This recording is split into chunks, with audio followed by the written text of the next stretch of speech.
Why is it that the moment she stops reaching out, you start reaching in? Why does her silence, not her affection, echo loudest in your chest? Why can't you stop thinking about her the second you feel she's no longer thinking about you? You weren't like this before. You were composed, in control. You told yourself you could walk away if it didn't work out. But now, you find yourself staring at your phone, not waiting for a message, but haunted by the one that never came. It's not her words that keep pulling you back in. It's her absence. It's the way she no longer asks, no longer explains, no longer reacts. And somehow, that nothing is everything. Because the moment she stopped choosing you, something inside you started questioning if you were ever worth choosing at all. You tell yourself it doesn't make sense. You weren't obsessed before. You had boundaries. You had clarity. You had self-respect. But then, she pulled away. And now, every moment feels like a test you didn't study for. Not because she changed, but because you realized she doesn't need you. And that's the hook. You're not drawn to her because of what she's doing. You're drawn to her because she's not doing anything anymore. This isn't about analyzing her. This isn't about decoding what women want. This is about you, the man who sits quietly, wondering, why can't I let this go? Why do I feel like I lost something when she was the one who left? Why do I want her more now than when she was right beside me? There are 5 states, 5 very specific shifts in her behavior that trigger something buried in you. They don't look loud from the outside, but inside, they make you can't resist. And if you've ever tried to move on, to forget, to explain it away, but still felt that quiet pull back, this video is where you finally name that gravity. If you've ever felt more drawn to a woman after she let go, not because she deserved more of you, but because she gave you none of her, then this video was made for you. Like the video if you've been there. Subscribe to Deep Modern Man if you're still finding your way through it. Turn on notifications, not to chase answers, but to catch yourself when the silence feels too loud. Because not everyone who walks away deserves to be forgotten.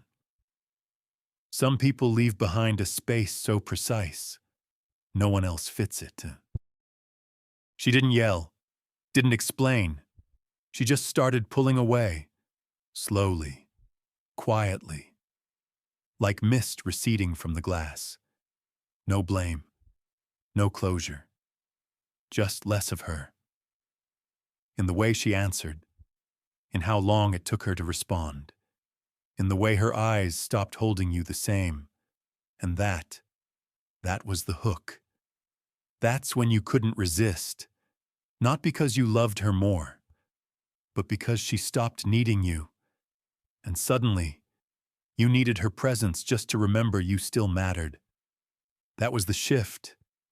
It wasn't love you were chasing. It was reassurance, a mirror, a confirmation that you were still worth something. You don't realize how much of yourself is tied to someone else's gaze until it looks away. And when she looked away, you unraveled. Checked your phone every 10 minutes. Replayed your last words. Wondered if the silence meant the end, or if you were just overthinking again. You couldn't resist the urge to figure it out. Not because she was unforgettable, but because her absence made you forget who you were. And then the tide turned inward. You started combing through memories, reading old texts like they were holy scripts, trying to decode the exact moment you started losing her. Was it when you didn't listen close enough? When you said too much? When you didn't say enough? You imagined her with someone else, not just touching, but laughing, sharing jokes you'd never hear, and still, you couldn't let it go. Because now, her distance wasn't just about her. It was about you, your doubts, your value, your sense of being wanted. She had disappeared from the room, but showed up in every corner of your mind, like a ghost that didn't haunt with screams, but with the ache of things unsaid. Then it hit harder. This wasn't the first time you'd felt this way. The panic wasn't new. The obsession wasn't about her at all. It was about the man who was never told he was enough. The man who had to guess why she stopped calling. The partner who gave more just to delay the moment she'd walk away. You weren't chasing her. You were chasing resolution. You weren't afraid of losing love. You were afraid of not knowing why you were left behind. That wound. It was never stitched, only covered. And now, her pulling away was just ripping the bandage off.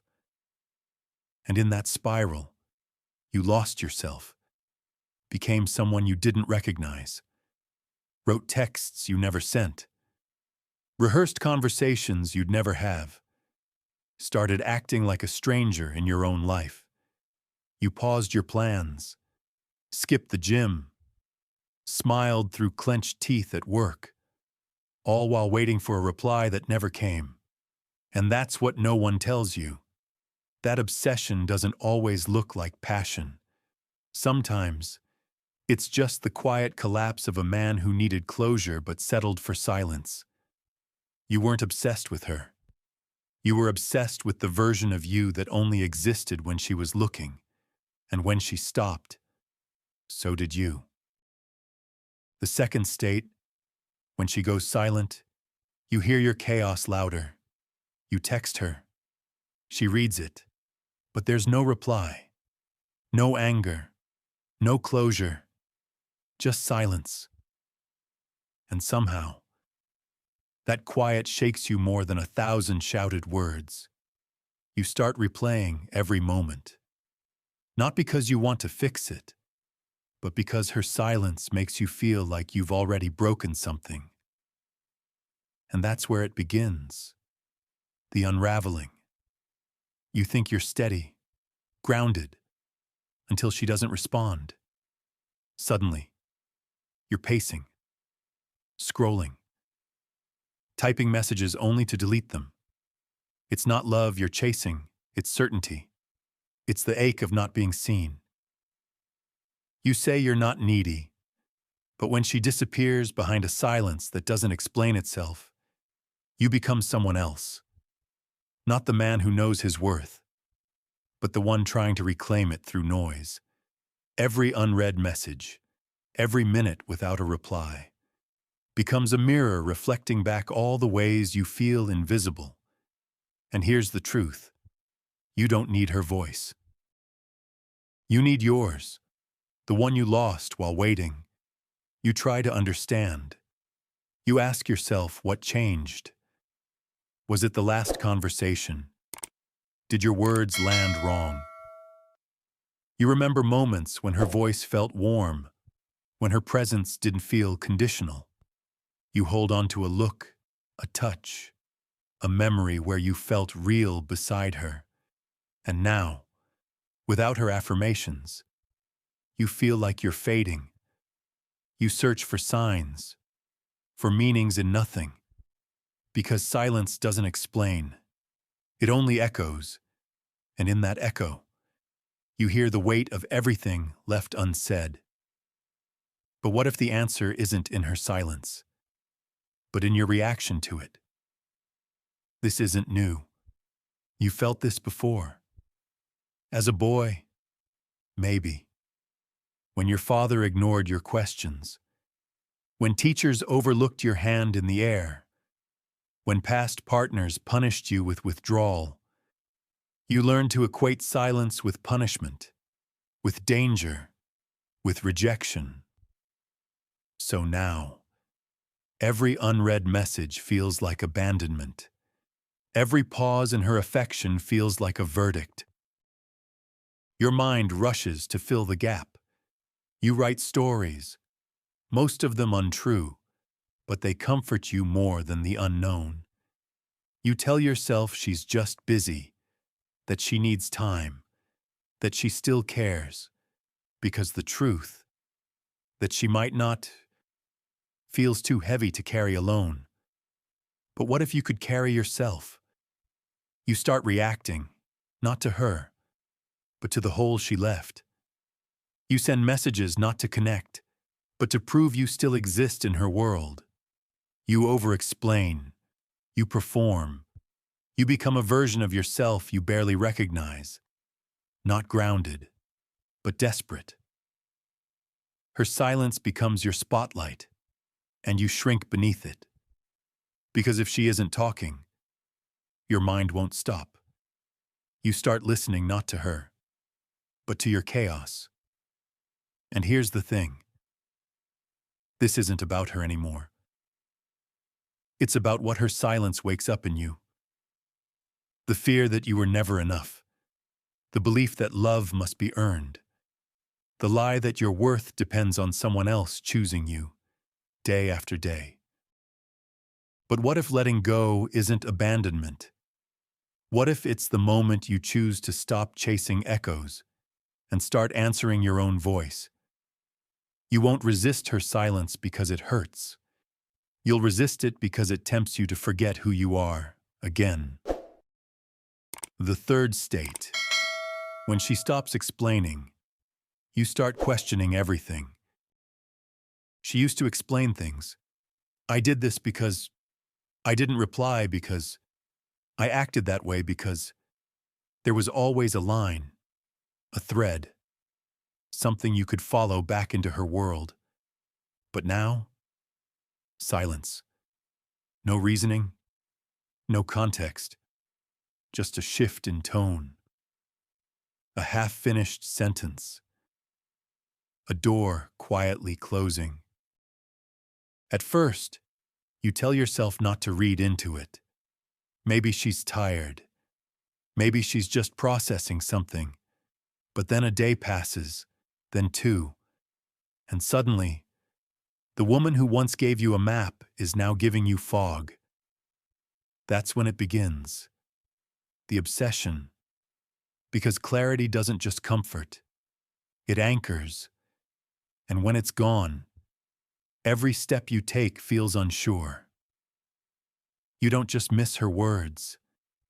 You miss the version of yourself that felt certain. You start replaying conversations in your head.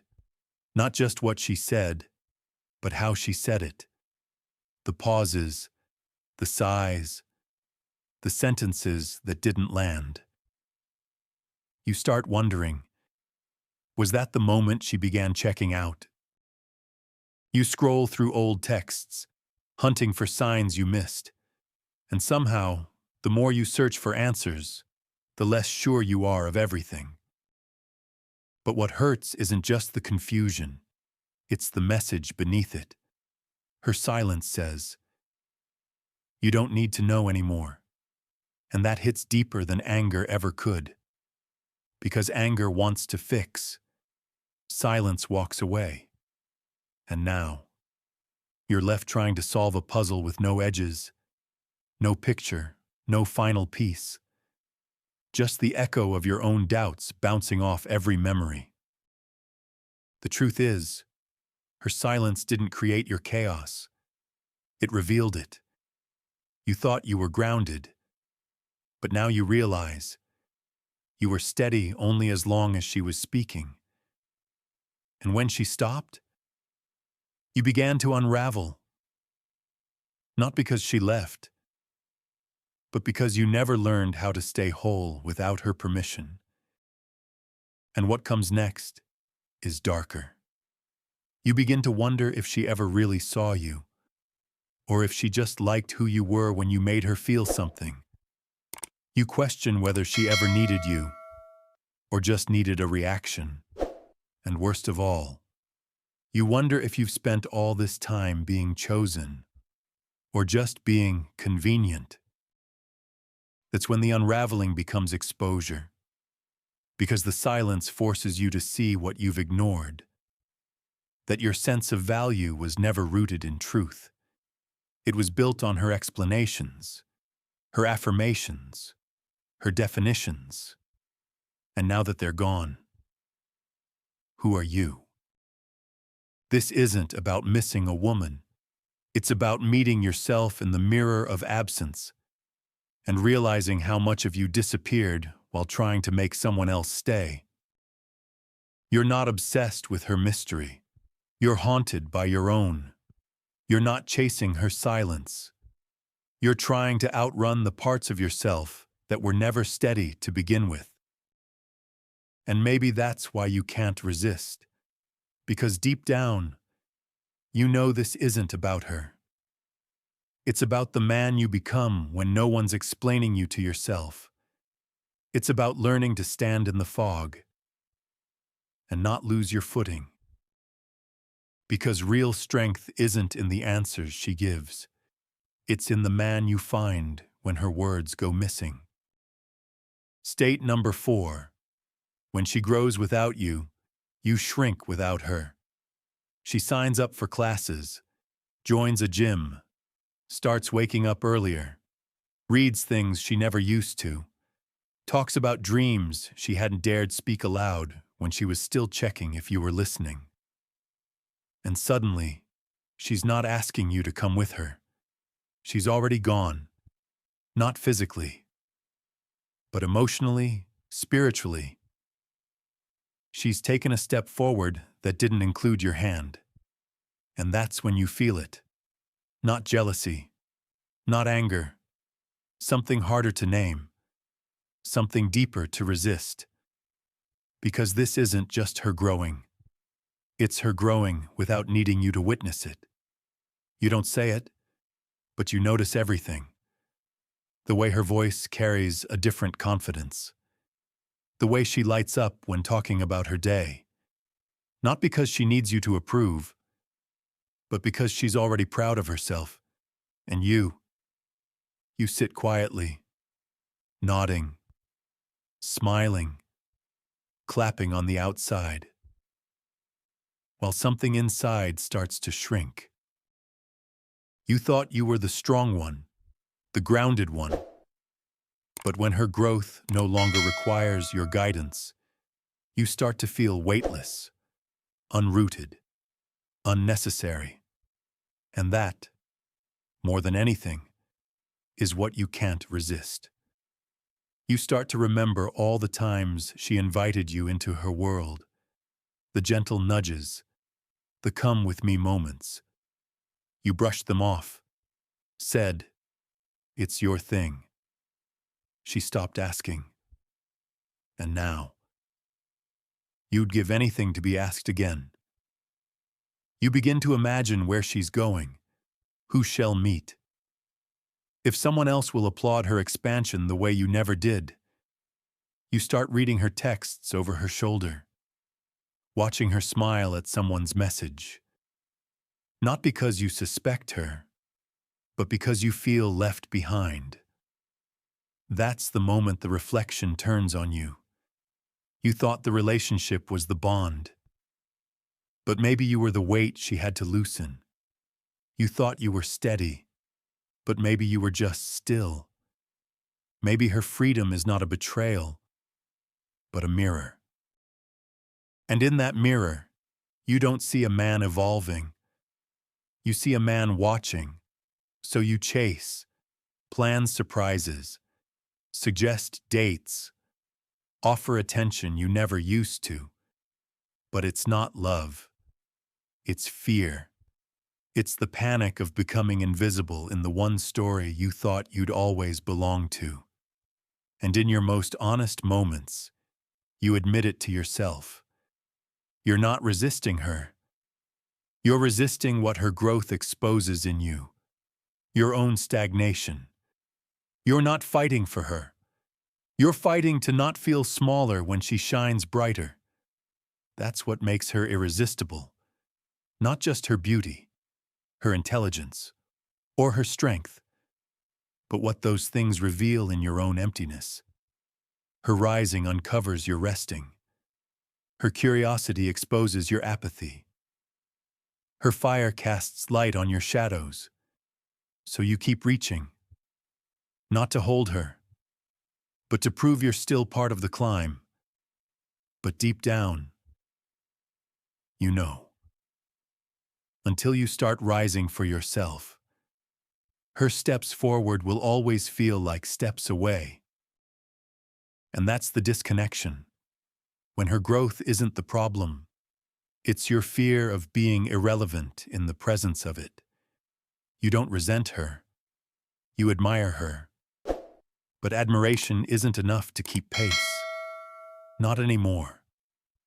You can't resist her. Not because she's moving ahead, but because she reminds you. You stopped moving a long time ago. The fifth state, when she doesn't need you, you finally realize you do. She doesn't ask for help anymore, doesn't wait for your advice or look for your presence. She makes her own choices, books her own appointments, solves her own mess. She doesn't need you. And that's exactly when you realize how much you need her, not out of love, out of identity. Because without her needing you, you start asking the question you've never had to face. Who are you when you're not needed? Her independence doesn't push you away. It pulls something out of you. The part that's terrified of being irrelevant. You watch her move with ease through her day. Confident, light, untethered. And something inside you aches, not because she's leaving, but because she's proving that she can stay without leaning on you. And now the resistance begins, not against her, but against the emptiness her detachment exposes in you. You start replaying moments when she used to ask, when she used to check in, when she used to make you feel essential. You remember the comfort of being needed, not for who you were, but for what you could do. And suddenly, without her dependency, you feel disposable. You see, all your life, you equated being loved with being useful. You became the fixer, the helper, the steady one. But when the job disappears, when the role is no longer required, do you still feel loved? Or do you start crumbling into a man without a script? This is the shadow you never wanted to meet.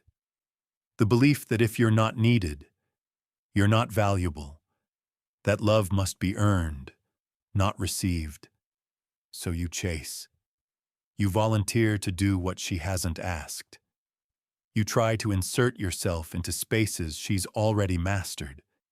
And each time she politely declines, your inner storm grows, because it's not rejection, it's revelation. She's not cold, she's whole. And that wholeness reflects back the parts of you that were built only to serve, not to be. But then something quiet begins, a reckoning. You remember a moment, maybe long ago, when you felt whole without being needed, a time when your presence was enough, when you were not a role to fill, but a man at peace with his own existence. That memory humbles you, and it hurts, because it reminds you how far you've drifted from that man. Carl Jung once wrote, "The privilege of a lifetime is to become who you truly are." And perhaps that man wasn't supposed to be needed. He was supposed to be seen. You finally realize it wasn't her absence that broke you. It was the illusion that your worth depended on her needing you.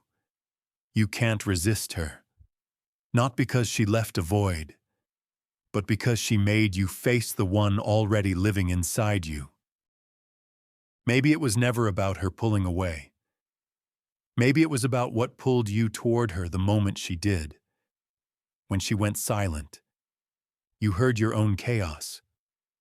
When she stopped needing you, you realized how empty it felt to not be needed. When she grew without you, you shrank without even noticing.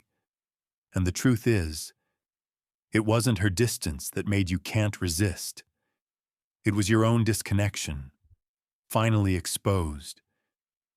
Because there's something about a woman who doesn't ask to be understood, who doesn't beg you to stay, who walks away without burning the bridge, that shatters the illusion that you were ever in control. And in that shattering, you're forced to face something harder than rejection, the version of you who was only strong when he was needed. You see, it's not about her power. It's about your mirror. What you can't resist is the chance to reclaim what you abandoned, not in her, but in yourself. The freedom she walks in, the silence she holds, the indifference she doesn't explain.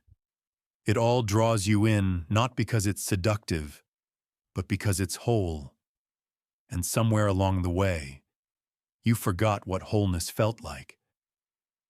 Carl Jung once said, "People will do anything, no matter how absurd, to avoid facing their own soul." Maybe that's why you chased her, not to bring her back, but to avoid returning to yourself. Because facing your soul means sitting with the truth that maybe she wasn't the one who left. Maybe you were the one who disappeared the moment you were no longer needed. So now the question isn't why she walked away. The real question is, what part of you fell silent when she stopped speaking? What part of you became uncertain when she stopped explaining? What part of you began to question your worth when hers no longer depended on it? Think about it. Have you ever chased someone, not because they were right for you, but because you couldn't stand being invisible to them? Have you ever been drawn to a woman's freedom because you never knew how to be free yourself? Let that sink in. And if any of this sounds like your story, know this: you're not alone. There's no shame in being pulled in. What matters is whether you keep spinning or finally stop and listen to what your own silence has been trying to say. If you've ever chased her, just to avoid being with yourself, maybe now is the time to turn inward. Maybe now is the time to come home. Leave a comment below. Not for likes, not for validation, but because your words might be exactly what another man needs to read tonight. Like the video if you saw a part of yourself in it. Subscribe to Deep Modern Man if you're ready to stop resisting your own reflection. And turn on notifications, not to keep up, but to slow down with what truly matters.